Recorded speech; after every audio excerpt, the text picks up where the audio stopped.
Okay, like, check this out, alright? I just thought of something magical. Alright, what if the Canadians and the French got into a fight? That would be epic. I mean, like, seriously, check this out, alright? Like, the Canadians, they come across all badass. They're like, hey, we're going to beat you up, eh? We're going to, like, kick your ass. You know, things like that. I don't know how a Canadian talks, so I'm just going to, like, improvise and put a at the end of every sentence. That way you know a Canadian is talking. My French accent, you'll know what it is. Anyway, so, like, French declares war on Canada, let's just say, for the fact that they're not French enough. I don't understand why you want to be French enough. But anyway, check this out. Like, let's say they fight over Quebec. Let's fight in Quebec. Okay. Like, in Quebec, they meet and they're like, okay, the Canadians control the town. They control the town and we are going to invade. And the Canadians are like, oh shit, eh? We're going to get their ass beat, eh? It's like the French, like the Canadians, they start marching towards each other. The Canadians are like kind of feeling bad about this, the French are kind of feeling bad about this. And so, like, as soon as they meet, and before any of them can take a shot, they throw their weapons down, they put their flags right up in the air. And then, like, check this out. There's gonna be like Canadians, they're gonna go, we surrendered first, eh? And the French are going, no, we surrendered first. In France. And then, like, they're going to get into a fight, and all of a sudden, like, the Canadians are going to come out of, like, the stores, and they're going to have hockey sticks with flags up on the top. It's going to be, like, amazing. It's going to be Braveheart, except without the Scottishmen or the English people. It's going to be the French and the Canadians. So basically, it is going to be Braveheart, but for the 21st century. And it's just going to be a big old battle, and they're going to beat each other over the head with hockey sticks and baguettes. It's going to be, like, amazing, and nobody's going to pick up the guns because the French don't know how to fire a gun with a jack shit. And then, like, the Canadians, they're not going to pick up the guns either because they know if they pick up the guns, the French are just going to surrender and run away, so there wouldn't be very much of a fight. And then, like, the French are going to say something about hockey to piss off the Canadians, and the Canadians are going to be like, dude, oh my god, we're going to kill you. And they are going to kill them.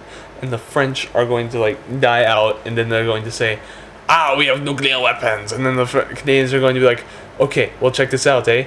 We got the mountains, eh? Blow the shit out of those, eh? So the French are going to fire all their nuclear weapons. They're going to go poof, big old nuclear cloud goes up. The Canadians step out, and they instantly just get cancer, and they all die. So technically, the mountain trick didn't work. But the rest of the Canadians, they're going to be like, hey, those men in the mountains, you know, they didn't die for nothing. And the French are going to be like, haha, those stupid bastards, they are not French, therefore they are not as intelligent. And then the United States and, like, England and Russia are going to, like, just go, you know what, you guys get a life. And they're all just going to, like, nuke Canada and France. Yeah. That's how I see the war playing out. That's right. I just went there. Yeah. That's right. I got nothing else. Except for the fact that poodles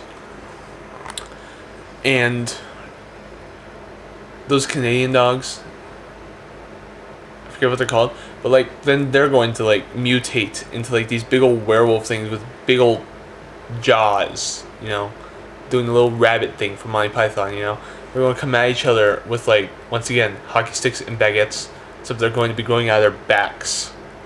And they're, like, just going to swing and attack each other. Like, no way. It's going to be epically amazing. They're going to be glowing green. They have to glow green, otherwise it won't work. That's my rant about what would happen if the Canadians and the French got into a fight. So, yeah. That's all I got. So I'll see you guys later.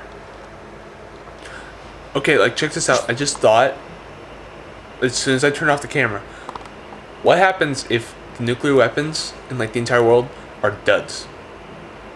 Like, Russia, after they built, like, the nuclear arms, they're like, however, Russian talks, they're like, okay, well, we didn't have enough money to actually put the nuclear device in there, so we actually just put a septic tank in a silo, and we're going to launch it up, and it's going to land in New York, and it's going to make the town not smell any better. So yeah, that's basically what we had to do with the Cold War.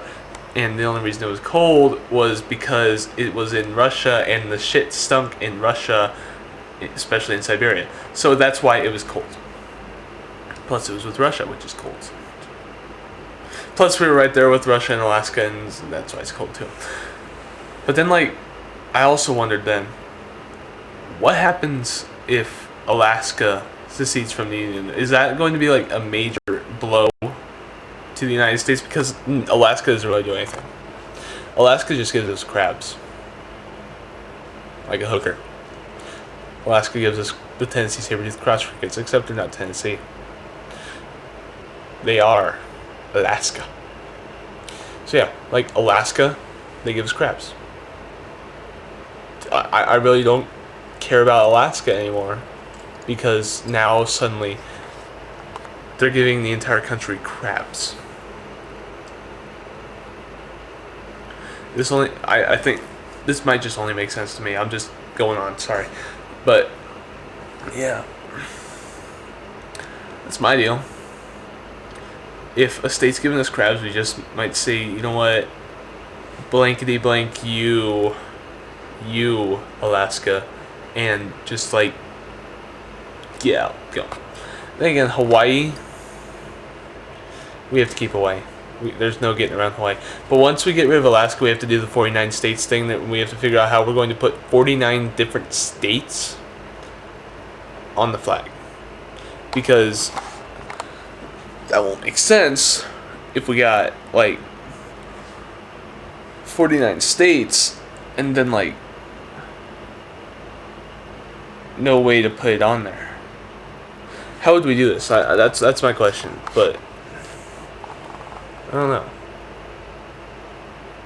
Well, if we get rid of like Alaska, then you know what? Let's just nuke Nebraska, because nothing is out in there in Nebraska, and it'll just burn for like hours and hours and hours, up until the point where they realize, oh shit, all our corn is gone, and then they're all gone, and like we're suddenly at fault.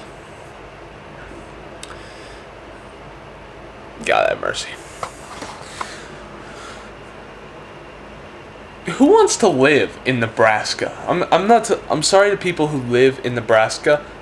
Why are you there? What is so appealing about Nebraska? Except for the fact that it's in the middle of the United States. I get that, but why do you want to live in a place that looks like a train with the back part of its back part cut off, and then like flat, just completely flat? Why? Same goes for Nevada. I get Las Vegas. I can understand you wanting to live in Las Vegas, but why? Anything north of Reno, there's nothing really up there. And I was driving through Las Vegas, and like I was sitting there, and I look out the window, and there's a mountain over there, there's mountains over there, mountains on either side, there's the interstate like up there.